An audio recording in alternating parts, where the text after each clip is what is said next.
Bonjour, je veux vous parler aujourd'hui de l'enseignement professionnel.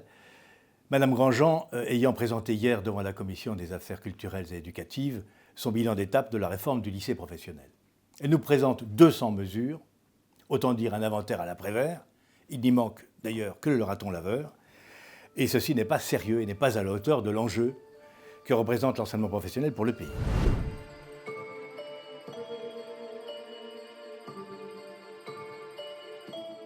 Le chef de l'État souhaite que l'enseignement professionnel évolue dans 4 directions. 1. Il veut que le temps de séjour des élèves dans les entreprises soit augmenté. Il a même dit doublé. Bien.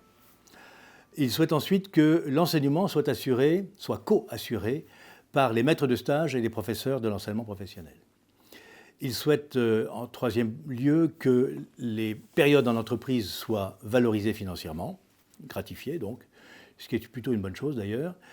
Et enfin, il souhaite rénover complètement la carte de l'offre de formation professionnelle, toiletter la carte. Donc, le travail de Madame Grandjean consiste à rendre ce programme acceptable par les partenaires sociaux, par les professeurs, par les élèves, par les parents d'élèves. Ce programme est de nature à déconstruire l'un des piliers de notre enseignement, qui est l'enseignement professionnel. Il faut se rappeler qu'un tiers des élèves de lycée sont scolarisés dans l'enseignement professionnel. Et cette déconstruction, au fond, nous fait penser à la déconstruction du lycée d'enseignement général et de son baccalauréat, qui aujourd'hui n'a plus aucune valeur académique. Alors, que préconisons-nous au Rassemblement national pour réformer l'enseignement professionnel? Nous avons 5 points. C'est très simple, pas 200, 5. Premièrement, pour éviter le décrochage, il faut absolument que les élèves de lycée professionnel reçoivent un renforcement solide en matière de maîtrise des fondamentaux. Très clairement, lire, écrire, compter. Il y a parmi les élèves de l'enseignement professionnel des élèves qui ont la difficulté à lire et ceci est absolument insupportable. Donc c'est la priorité. Deuxièmement, nous considérons qu'un futur professionnel doit avoir aussi une bonne culture générale parce qu'il aura plusieurs métiers à exercer dans son existence. La culture générale doit être assurée par des professeurs de l'éducation nationale et non pas par d'improbables binômes où un maître de stage et un professeur co-interviendraient auprès de l'élève. Non, les disciplines générales sont de nature académique, elles doivent être assurées par des professeurs de l'éducation nationale. Nous considérons, en troisième lieu, que les lycées professionnels doivent évoluer vers des lycées des métiers, c'est-à-dire élargir leur champ, y compris d'ailleurs en intégrant des lycées technologiques, et que les centres d'apprentissage doivent être ouverts dans les lycées professionnels.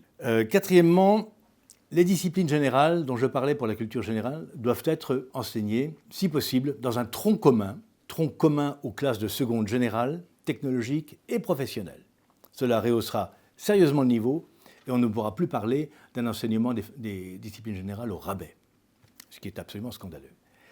Et enfin, s'agissant de l'orientation, on dit, et on n'a pas tort de le dire, que beaucoup d'élèves de l'enseignement professionnel sont au LP par défaut, c'est-à-dire qu'ils y ont été orientés parce qu'on ne pouvait pas les mettre ailleurs.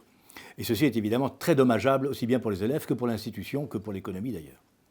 Donc nous considérons que l'orientation doit être complètement revue et que le meilleur moyen de la revoir est de transformer le diplôme national du brevet en un examen de passage et d'orientation en seconde. Ceci rehaussera immédiatement le niveau d'enseignement général du collège, qui en a bien besoin, d'une part, et garantira pour les élèves une orientation basée sur l'effort et le travail scolaire et sur les projets individuels de poursuite d'études dont le travail et l'effort sont la traduction. Ça nous paraît être la bonne méthode. En tout cas, nous nous opposerons par tous les moyens au projet de réforme. Nous déplorons que ce projet de réforme de l'enseignement professionnel ne soit pas soumis au Parlement, comme il devrait l'être. Il s'agit quand même d'un tiers de nos élèves de lycée.